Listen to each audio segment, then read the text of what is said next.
سب سے پہلی لعنت جو اتری ہے وہ شیطان پہ اتری، ابلیس پر۔ کس لیے اتری؟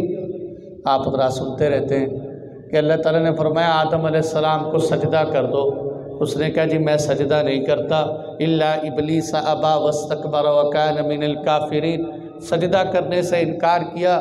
اللہ تعالیٰ نے فرمایا جا اب تیرے اوپر میری لعنت قیامت تک برستی رہے گی۔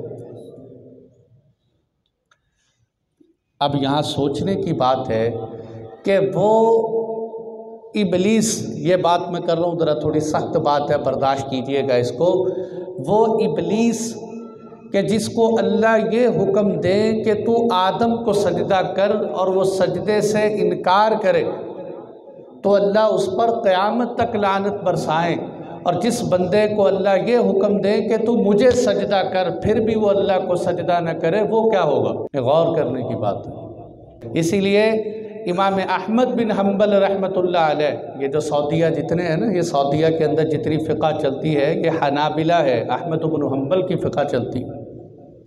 امام احمد بن حنبل، امام ابن القیم، امام ابن تیمیہ، شیخ عبد القادر جیلانی، ان سب حضرات کا متفقہ فتویٰ یہ ہے کہ نماز نہ پڑھنے سے بندہ کافر ہو جاتا ہے۔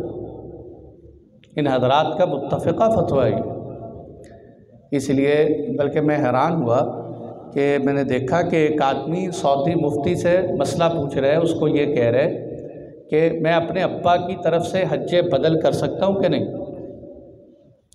تو اس نے اس پہ جو سوال کیا وہ میں بڑا حیرت انگیز سوال تھا۔ وہ کہنے لگا کہ آپ کے ابا زندگی میں نماز پڑھتے تھے؟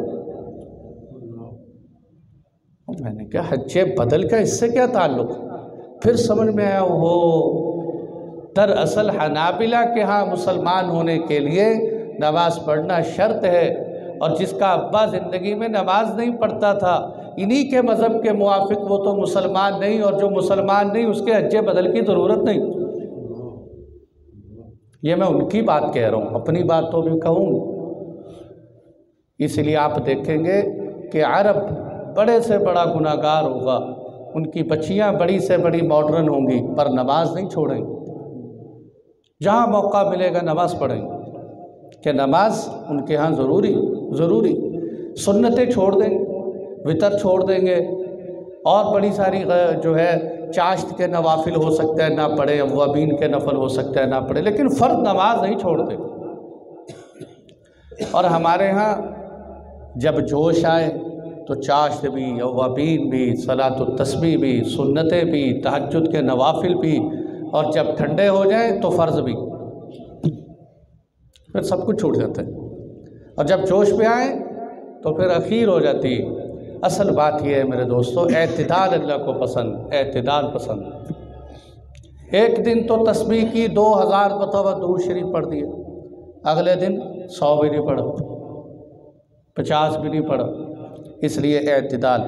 تو بہرحال لیکن امام ابو حنیفہ رحمۃ اللہ علیہ، امام شافعی رحمہ اللہ، امام مالک رحمۃ اللہ علیہ، یہ حضرات فرماتے ہیں نماز چھوڑنے سے بندہ کافر تو نہیں ہوتا، لیکن کافروں والی حرکت ضرور ہے، اور اس کو اگر اسلامی حکومت ہو تو بے نمازی کو جیل میں ڈال دینا چاہیے، جب توبہ کر لے اس وقت جیل سے نکال دینا چاہیے۔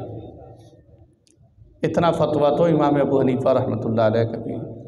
اس لیے میرے دوستو ہم کہا کرتے ہیں یہ نماز کے چھوڑنے کو گناہ سمجھو اس کو۔ آج زنا کرنے کو آدمی گناہ سمجھتے ہے، جھوٹ بولنے کو گناہ سمجھتے ہے، نماز کے چھوڑ دینے کو گناہ نہیں سمجھتے۔ نماز کا چھوڑ دینا بھی گناہ ہے۔ کئی دفعہ پوچھے نا کسی بھائی سے، بھائی نماز پڑھتے ہو؟ کہتے ہیں مولوی صاحب جھوٹ کیوں بول رہے ہیں، جھوٹ بولنا تو بری بات ہے، نماز نہیں پڑھتے۔ بھائی جھوٹ بولنا بری بات ہے، نماز چھوڑ دینا کوئی اچھی بات ہے؟